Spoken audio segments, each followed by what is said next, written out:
సహోదరి సహోదర దైవబిడ్లారా, క్రీస్తు సందేశం దివ్యవాణి టీవీ కార్యక్రమానికి స్వాగతం, సుస్వాగతం.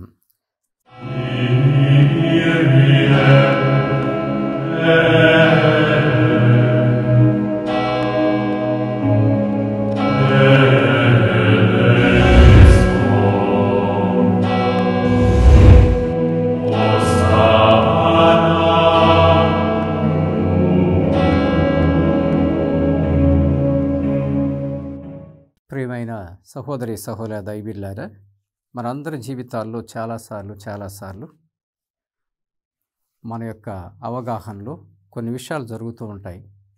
కొన్ని చాలా బాగుంటాయి, కానీ కొన్నిసార్లు చాలా ఘోరమైన హింసాత్మకమైన విషయాలు కూడా మన చుట్టూ జరగటం, మన మధ్య కూడా జరగటం చూస్తూ ఉంటాం. ప్రియమైన సహోదరి సహోదర దైవబిడ్లారా, ఘోరమైన హింసాత్మకమైన సంఘటనలు కూడా మన మధ్య మన చుట్టూ ఎన్నో జరుగుతూ ఉంటాయి. అలాంటి సమయాల్లో మనందరం కూడా ఎలాంటి మనస్తత్వం కలిగి ఉంటామంటే కనుక, ఘోరమైన విషయాలు జరుగుతూ ఉంటాయి. ఏం జరుగుతుంది అసలు, మనం ఎలా ఉన్నాము, మన భవిష్యత్తు ఏంటి అనే దగ్గర చాలా కన్ఫ్యూషన్ వస్తూ ఉంటుంది. చాలాసార్లు మనమందరం కూడా ఏం జరుగుతుందో అర్థం కాక ఒక్కోసారి దేవుడికి మొరపెట్టుకోవటం అనేటటువంటి దాకా వెళ్తామా, లేకపోతే దేవుడిని నిందించే అంతగా వెళ్తూ ఉంటామా అనే దగ్గర ఈరోజు మనందరం కూడా కొన్ని విషయాలను అర్థం చేసుకోవటం కోసమై ఘోరమైన హింసాత్మకమైన సంఘటనలు జరుగుతున్న సమయాల్లో ఏమనిపిస్తుంది, ఒక్కోసారి మనకు అనిపిస్తుంది అలాంటివి ఉన్నాయా అసలు, ఆ ఘోరమైన విషయాలు అనేటటువంటిది కూడా మనందరికీ తెలుసు. మొదటి ప్రపంచ యుద్ధం, రెండో ప్రపంచ యుద్ధం వచ్చింది. జాగ్రత్త పడకపోతే మూడో ప్రపంచ యుద్ధం కూడా రావచ్చేమో. మొదటి ప్రపంచ యుద్ధం, రెండో ప్రపంచ యుద్ధం వచ్చినప్పుడు ఏం జరిగినాయి అసలు విషయాలనే దగ్గర, మూడో ప్రపంచ యుద్ధం వస్తే కనుక అసలు ఈ ప్రపంచం ఉంటుందా అనేటటువంటి దగ్గర అందరికి కూడా అనేకమైన అనుమానాలు మనందరికీ తెస్తూనే ఉంటాయి. ఈరోజు ప్రియమైన సహోదరి సహోదర దైవబిడ్లారా, ఘోరమైన విషయాలు జరుగుతున్నప్పుడు మనందరి జీవితాల్లో ఎంతో కొంత నిస్పృహ, నిరాశ కలుగుతూ ఉంటుంది. అందుకే హబక్కూకు గ్రంథం 1వ అధ్యాయము 2వ వచనం నుండి చదువుతున్నాం. హబక్కూకు గ్రంథం 1వ అధ్యాయము 2వ వచనం నుండి, ప్రభు, నీవు నా వేడుకోలను ఆలించుటకు, మమ్ము హింస నుండి కాపాటుటకు నేనింకా ఎన్నాళ్ళు మొరపెట్టుకొనవలెను. ప్రభు, నీవు నా వేడుకోలను ఆలించుటకు, మమ్ము హింస నుండి కాపాడుటకు నేనింకా ఎన్నాళ్ళు మొరపెట్టుకొనవలెను. 3వ వచనం చదువుతున్నాను. నీవు నేనిట్టి అన్యాయమును కాంచునట్లు చేయనేలా. దేవా, నీవు నేనిట్టి అన్యాయమును కాంచునట్లు చేయనేలా. నీవు ఆ దుష్కార్యమును చూచి ఎట్లు సహింతువు. నీవు ఆ దుష్కార్యమును చూచి ఎట్లు సహింతువు. నాకు కనిపించినదంతయు వినాశనం, నాకు కనిపించినదంతయు వినాశనం, దౌర్జన్యమే. ప్రజలు ఎల్లెడలా జగడములాడుచున్నారు. హబక్కూకు గ్రంథం 2వ అధ్యాయము 2వ వచనం నుండి చదువుతున్నాం. హబక్కూకు గ్రంథం 2వ అధ్యాయము 2వ వచనం నుండి చదువుతున్నాం. ప్రభువు నాకు ఈ కింది జవాబును వసగెను. ప్రభువు నాకు ఈ క్రింది జవాబును వసగెను. నేను నీకు తెలియజేయు సంగతిని నీవు స్పష్టముగా వ్రాత పరికరములపై వ్రాయుము. ప్రభువు నాకు ఈ క్రింది జవాబును వసగెను. నేను నీకు తెలియజేయు సంగతిని నీవు స్పష్టముగా వ్రాత పరికరములపై వ్రాయుము. సులువుగా చదువుటకు వీలుగా ఉండునట్లు వ్రాయుము. సులువుగా చదువుటకు వీలుగా ఉండునట్లు వ్రాయుము. 3వ వచనం చదువుతున్నాం. నేను నీకు వెల్లడి చేయు సంగతి నిర్ణీత కాలమున జరుగును, కానీ ఆ కాలము త్వరలో వచ్చును. ఆ సంగతి నెరవేరి తీరును. అది ఆలస్యంగా నెరవేరినట్లు కనిపించినను నీవు దాని కొరకు వేచి ఉండుము. అది తప్పక జరుగును, ఇక ఆలస్యం జరగదు. 4వ వచనంలో గొప్ప వాక్యం చదువుతున్నాం. 4వ వచనం హబక్కు గ్రంథం 2వ అధ్యాయము 4వ వచనంలో చదువుతున్నాం. ఆ సంగతి ఇది దుష్టులు కొనసాగరు, కానీ నీతిమంతులు భక్తి విశ్వాసముల వలన జీవింతురు.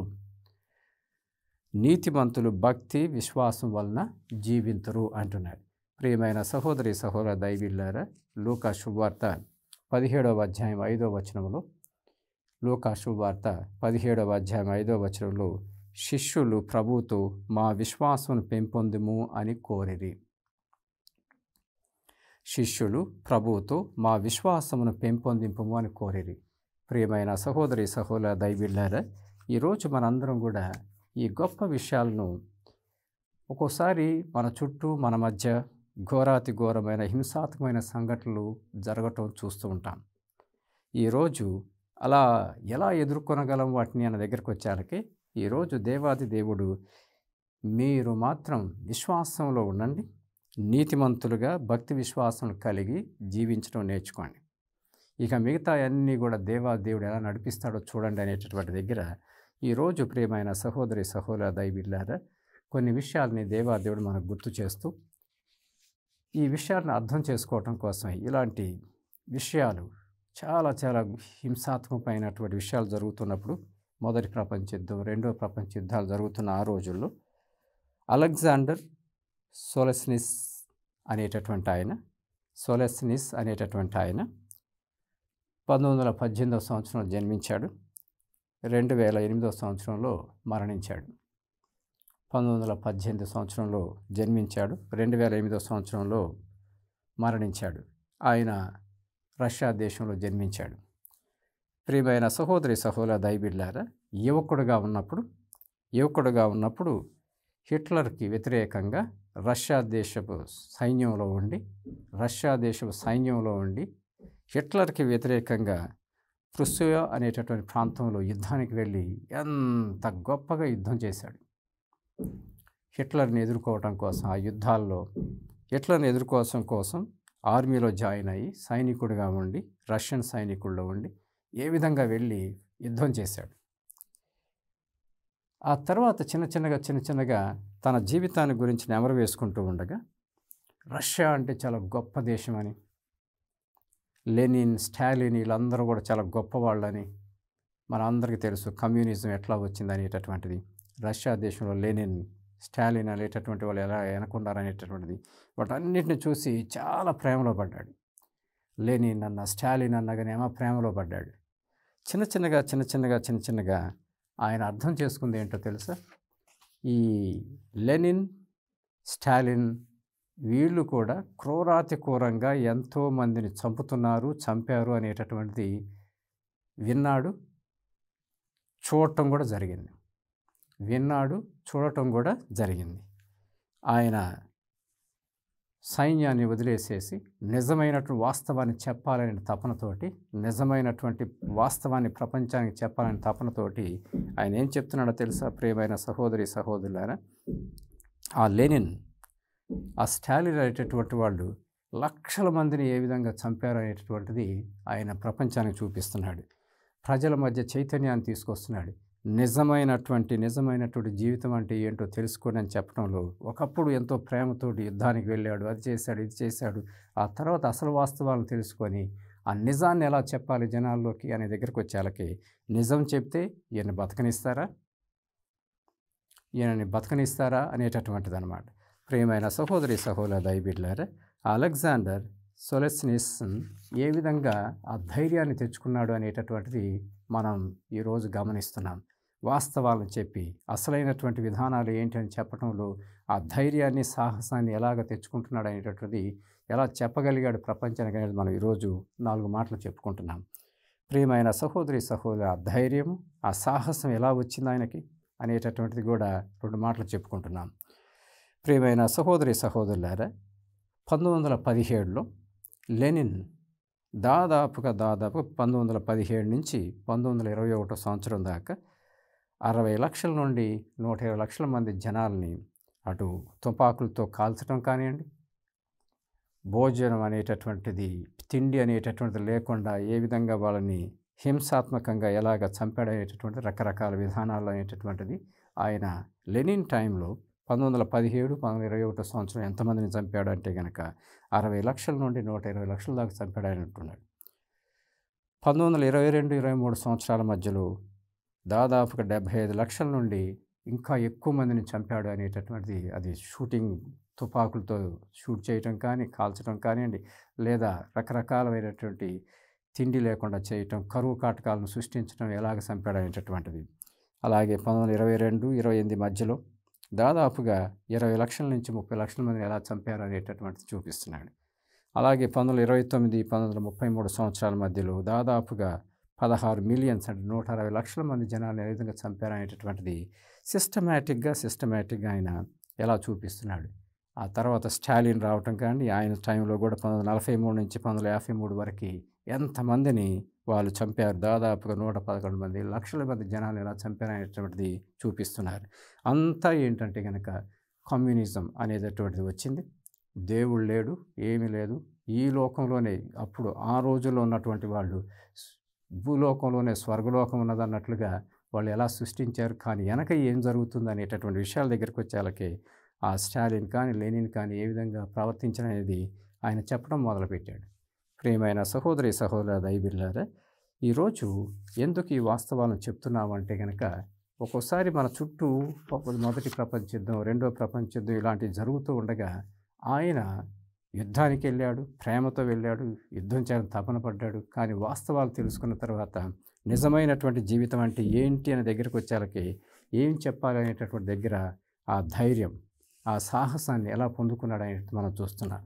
చిన్న చిన్నగా ఆయన ఏం చెప్తున్నాడో తెలుసా? ప్రియమైన సహోదరి సహోదరుల, క్రైస్తవ నైతిక విలువల దగ్గరికి రండి, క్రైస్తవ నైతిక విలువలను పాటించడం నేర్చుకోండి అంటున్నాడు. ప్రియమైన సహోదరి సహోదరులారా, కొద్ది క్షణాలు విరామం తర్వాత మళ్ళీ కలుసుకుందాం.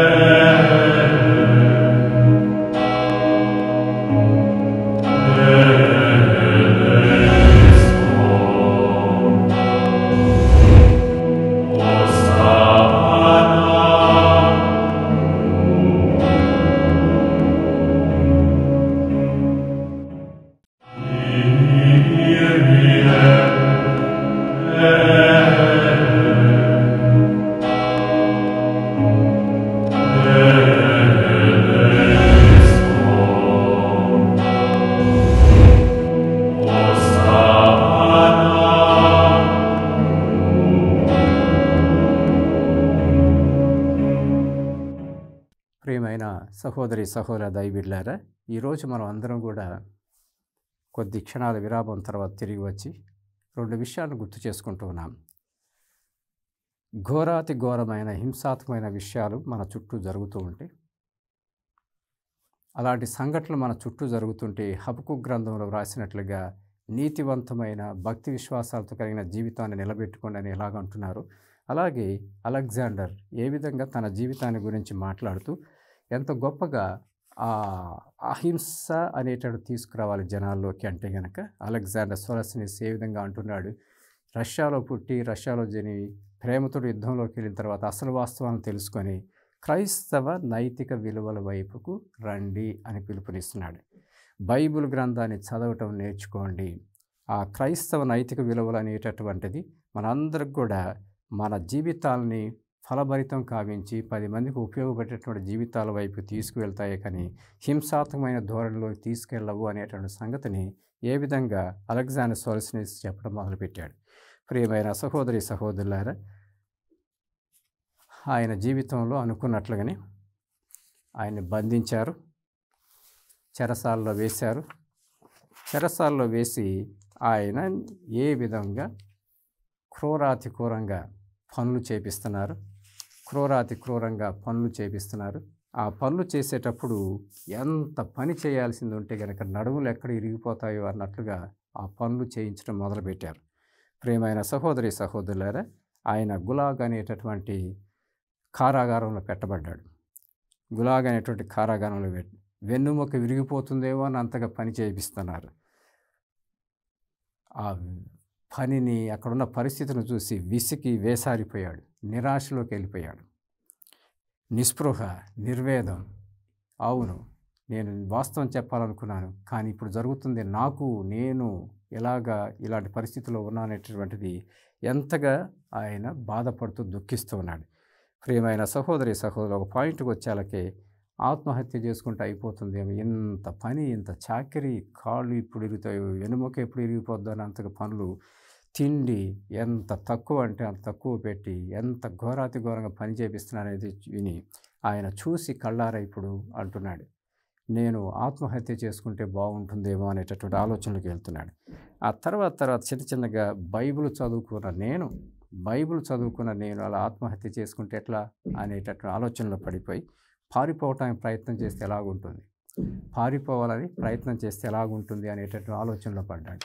ప్రియమైన సహోదరి సహోదర దైవీళ్ళారా, ఆ తర్వాత ఒక గొప్ప అద్భుతాన్ని తన జీవితంలో చూస్తున్నాడు. గొప్ప అద్భుతాన్ని.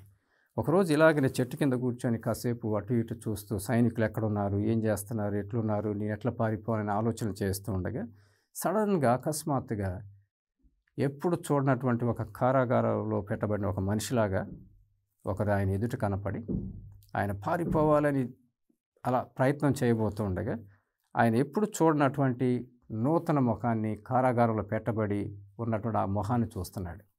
ఆయన ఎదురుగా నిలబడి ఆయనతో అంటున్నాడు, కళ్ళల్లో చూస్తూ ఆయన ఒక చెక్క ముక్కను తీసుకొని రష్యా దేశం పటంలాగా గీసి దాంట్లో సిలువను గీస్తూ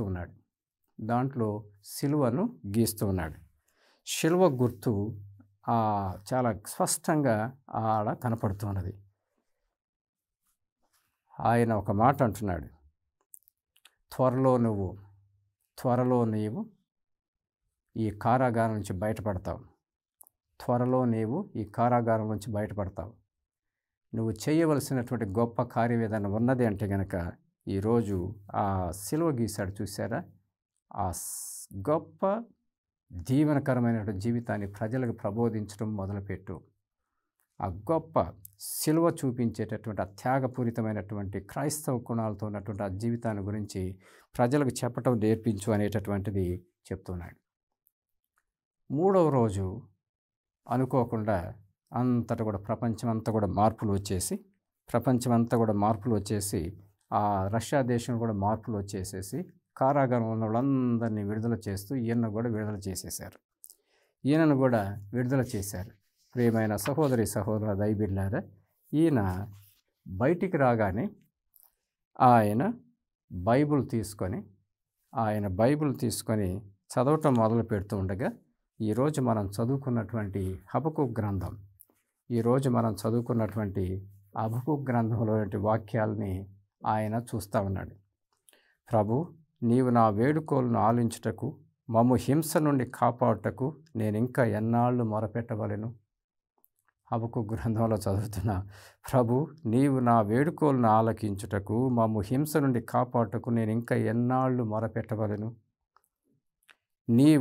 నేనిటి అన్యాయంను కాంచునట్లు చేయనేలా అంటూ హబక్కూకు ఎలా చెప్తున్నాడు. 2వ అధ్యాయం హబక్కూకు గ్రంథం 2వ అధ్యాయం 2వ వచనంలో మనం చదువుతున్నాం, ప్రభు నాకు ఈ కింది జవాబు నొసగను అంటూ అలెగ్జాండర్ తన యొక్క జీవిత విషయాలను చెప్తూ ఏ విధంగా ఆయన పారిపోతే అంత ఈజీగా జరగదు, చూస్తే గనక తుపాకులతో కాల్చేస్తారు, చంపుతారు ఘోరాతి ఘోరంగా. అయినా కానీ అంతగా వెళ్ళాలని ఎలా తపన పడ్డాడు. ఆ సమయంలో ఏం జరిగింది అన్న దగ్గరికి వచ్చేళ్ళకి ఒక మనిషి నేను ఎప్పుడు చూడలేదు కారాగారంలో, అక్కడ ఒక మనిషి నా ఎదుట కనపడి ఆయన నువ్వు తప్పకుండా 2-3 రోజుల్లో విడుదల కావించబడతావు అంటూ ఆ రష్యా పటం లాంటిది గీసి, సిలువను ఎలా గీసి క్రైస్తవ విలువలను గురించి ప్రకటించడం మొదలుపెట్టు అన్నాడు చూసారా అంటూ ఈరోజు ఆయన చెప్తున్నాడు. 4వ వచనం చదివినట్లుగా, హబక్కూకు గ్రంథం 2వ అధ్యాయం 4వ వచనం చదివినట్లుగా, ఆ సంగతి ఇది, దుష్టులు కొనసాగరు, కానీ నీతిమంతులు భక్తి విశ్వాసం వలన జీవింతురు అనేటటువంటిది. ప్రియమైన సహోదరి సహోదర దైవబిడ్డలారా, ఆ తర్వాత ఆయన ప్రపంచానికి రష్యా దేశాన్ని వదిలేసి అమెరికా అని యూరప్ దేశాలకు వెళ్ళి ఎన్నెన్నో పుస్తకాలు రాస్తూ నిజంగా జరిగినటువంటి విషయాల్లో ఇలాంటి మొదటి ప్రపంచ యుద్ధం, రెండవ ప్రపంచ యుద్ధం, ఇలా క్రూరాతి క్రూరమైన హింసలు జరుగుతున్న ఆ రోజుల్లో దేవుడు ఏ విధంగా మనల్ని అందరినీ కూడా ఒక మంచి జీవితానికి, శాంతి సమాధానం కలిగిన జీవితం నడిపిస్తున్నాడని దగ్గరికి వచ్చినప్పుడు ఎన్నో పుస్తకాలు రాసి కమ్యూనిజంలో ఉన్నటువంటిది నిజమైనటువంటి జీవితం ఎలాగుంటుంది, బైబిల్కు సంబంధించిన నైతిక విలువలతో కూడుకున్న జీవితంలోకి వస్తే ఎలాగుంటుందని గొప్ప గొప్ప విషయాలు చెప్పడం మొదలుపెట్టాడు. ఆయన రాసినటువంటి పుస్తకాలను చూసి నోబెల్ ప్రైజ్, ఆయనకి 1970వ సంవత్సరంలో నోబెల్ ప్రైజ్ ఇచ్చారు. 1983వ సంవత్సరంలో టెంపుల్టన్ అనే ప్రైజ్ని ఇచ్చారు. ఆ తర్వాత 1998, 2007, 2008 ఇంటర్నేషనల్ ప్రైజెస్ ఎన్నెన్నో ప్రైజులు ఆయన తెచ్చుకున్నాడు. ప్రియమైన సహోదరి దైవబిడ్డలారా, ఈ విషయాలను వింటూ ఉండగా ఈరోజు మనందరం కూడా ఘోరాతి ఘోరమైన హింసాత్మకమైన సంఘటనలు మన చుట్టూ జరుగుతుంటే నిరుత్సాహంలో పడిపోయి మనం ప్రవాహంలో కొట్టుకుపోతామా, ఇలాంటి ధైర్యాన్ని సాహసాన్ని తెచ్చుకున్న బిడ్డలుగా మనం ఉంటామా అనేటటువంటి విషయాల దగ్గర సామెతల గ్రంథం 3వ అధ్యాయము 5వ వచనం నుండి చదువుతున్నాం. సామెతల గ్రంథం 3వ అధ్యాయము 5వ వచనం నుండి చదువుతున్నాం. నీవు మనస్ఫూర్తిగా దేవుణ్ణి నమ్ముము, నీవు మనస్ఫూర్తిగా దేవుణ్ణి నమ్ముము, నీ తెలివితేటల మీద ఆధారపడకము. నీ కార్యములన్నిట 6వ వచనం చదువుతున్నాం. నీ కార్యములన్నిట ప్రభువును స్మరింపుము, అతడు నీ పనులను సులభతరం చేయును. చాలా గొప్ప వాక్యాలు చదువుతున్నాం. ఇలాంటి హింసాత్మకమైన విషయాలు మన చుట్టూ జరుగుతుంటే మన మనసు ఎలాగుంటుంది, మనం ఎలా ఆలోచిస్తామన్న దగ్గర ప్రవాహంలో కొట్టుకుపోయే వాళ్ళలాగా ఉంటామా, నిజమైనటువంటి దేవుడు చూపిన విలువలతో కలిగిన జీవితంలోకి వస్తే ఎలా ఉంటుందని ఈరోజు అలెగ్జాండర్ ఏ విధంగా అయితే చెప్పడం, ఎంత ధైర్యం సాహసంతో చేశాడో వెనక జరుగుతున్నట్టు గొప్ప విషయాన్ని చెప్తున్నాడు. నీవు మనస్ఫూర్తిగా దేవుని నమ్మము, నీ తెలివితేటల మీద ఆధారపడకము, నీ కార్యములన్నింటా ప్రభువును స్మరింపము, అతడు నీ పనులను సులభతరం చేయను. 7వ వచనం చదువుతున్నాను. నేనే తెలివైన వాడిని అనుకొనుకము, దైవభక్తితో దుష్కార్యముల నుండి వైదొలగుము, దైవభక్తితో దుష్కార్యముల నుండి వైదొలగుము. 8వ వచనం చదువుతున్నాం. అది నీ దేహమునకు ఆరోగ్యమును, నీ ఎముకలకు సత్తువను చేకూర్చిపెట్టును. 9వ వచనం చదువుతున్నాం. నీకున్న సిరి సంపదలతో దేవుణ్ణి పూజింపము, నీకు పండిన పంటల్లో మొదటి పాలు అతనికి దేవునికి అర్పింపను నేర్చుకొనము. ప్రియమైన సహోదరులారా, 11వ వచనంలో చదువుతున్నాం. కుమార్తె, ప్రభువు యొక్క క్రమశిక్షణను తృణీకరింపకము, ఆయన మందలింపులను అశ్రద్ధ చేయకము. బైబిల్ గ్రంథాన్ని మనం చదవటం నేర్చుకుంటే ఎంత గొప్ప విషయాలు మనకు అర్థమయ్యేటట్లు చేస్తున్నారో చూడండి. ప్రభువు క్రమశిక్షణను తృణీకరింపకము, ఆయన మందలింపులను అశ్రద్ధ చేయకము. తండ్రి తనకిష్టుడైన కుమారుని ఏ విధంగా అయితే క్రమశిక్షణలో పెట్టాలని అప్పుడప్పుడు శిక్ష పడుతుందే అన్నట్లు ఉన్నా కానీ తనకు ప్రీతిపాత్రమైన నరుని చక్కదిద్దును, దేవాది దేవుడు తనకు ప్రీతిపాత్రమైన నరుని చక్కదిద్దును అంటూ ఈరోజు దేవాదేవుడు ఎంత గొప్ప సందేశాన్ని మనకు ప్రస్తావిస్తున్నాడు. ప్రియమైన సహోదరి దైవబిడ్డలారా, ఈరోజు ఈ వాక్యాలు వింటూ ఉండగా మనం అందరం కూడా చాలాసార్లు ఏం చేయాలి అనే దగ్గరకు వచ్చినప్పుడు ఏదో చిన్న కథలు చెప్తూ ఉంటారు మన చుట్టూ కూడా. ఒకరోజు ఒక బిందె దుమ్ము ధూళి పట్టి తుప్పు పట్టిపోయినటువంటి బిందె సూర్యుడి వైపు చూసి అంటుందంట, నీలాగా నేను కూడా ప్రకాశవంతంగా ఉండాలంటే ఏం చేయాలి అని. నీలాగా నేను కూడా ప్రకాశవంతంగా ఉండాలంటే ఏం చేయాలి అంటే ఆ సూర్యుడు ఆ బిందెతోటి చెప్తున్నాడట, మొట్టమొదటిగా నీకు పట్టినటువంటి ఆ తుప్పు దుమ్ము ధూళిని తొలగించుకో, ఆ తుప్పు ధూళి ఆ తుప్పు పట్టినటువంటిది అంతా కూడా తొలగించుకో, అప్పుడు నువ్వు కూడా దేదీప్యమానంగా వెలుగొంతుంటావు అన్నాడండి. ఈరోజు ప్రియమైన సహోదరి దైవబిడ్డలారా, చాలాసార్లు మనం అందరం కూడా ఆ విశ్వాసంలో బలపడి ఇంకా 10 మందికి మార్గదర్శకంగా దేవుడు చూపిన విధానంలో ఎదగాలి అనే దగ్గరకు వచ్చినప్పుడు మొట్టమొదటిగా మన జీవితాల్లో పాపపు ఇష్టమైనటువంటి జీవితానికి స్వస్తి పలకటం అనేది నేర్చుకోవటం మొదలు పెడితే, పాప జీవితానికి స్వస్తి చెప్పటం మొదలు పెడితే ఆ దేదీప్యమానమైనటువంటి జీవితం మనలోనికి ఎలా వస్తుందనేటటువంటిది దేవాది దేవుడు తప్పకుండా మనందరికీ నేర్పిస్తాడు. అందుకే ప్రియమైన సహోదరులారా, ప్రభువు నాకు ఈ కింది జవాబునొసగెను. నేను నీకు తెలియజేయ సంగతిని స్పష్టంగా వ్రాతపూర్వకంగా వ్రాయుము. సులువుగా చదువుటకు వీలుగా ఉన్నట్లు నువ్వు వ్రాయుము. నేను నీకు వెల్లడి చేయు సంగతి నిర్ణీత కాలమున జరుగును. కానీ ఆ కాలం త్వరలో వచ్చును. ఆ సంగతి నెరవేరి తీరును. తప్పకుండా దేవాది దేవుడు నిన్ను ఒక గొప్ప విషయం కోసమై నడిపిస్తాడు. ఈరోజు ఈ విషయాన్ని గురించి ఆలోచన చేస్తుండగా మనందరం కలిసి తిమోతికి రాసిన 2వ లేఖ 8వ వచనం చదువుతున్నాం. కనుక మన ప్రభువునకు సాక్షిగా ఉండుటకు ఆయన బందీనగు నన్ను గూర్చి నీవు సిగ్గుపడక దాని మారుగా దేవుని శక్తి వలన సువార్త కొరకై నా వలె పాటుపడము. దేవుడు మనకు ఒసగిన ఆత్మ మనల్ని పిరికి వారిని చేయదు. అంతేకాదు, ఆయన ఆత్మ వలన శక్తి, ప్రేమ, ఇంద్రియ నిగ్రహం కలిగి 10 మందికి ఆదర్శవంతమైన జీవితం జీవిస్తాము అంటున్నాడు. ఈరోజు ప్రియమైన సహోదరి దైవీయులారా, ఈ వాక్యాలను వింటూ ఉండగా మన జీవితాలు ఎన్ని కష్టాలు, బాధలు, హింసలు ఉన్నా కానీ దేవుడు యందు ప్రేమతో, విశ్వాసంతో, భక్తితో మనం వెళ్తూ ఉంటే గనక దేవుడు మనల్ని గొప్ప ఆదర్శవంతులుగా నిలబెడతాడు. అలాంటి గొప్ప జీవితంలో మనందరం వెలుగొందాలని ప్రార్థన చేసుకుందాం. పిత, పుత్ర, పవిత్రాత్మ నామమున ఆమేన్.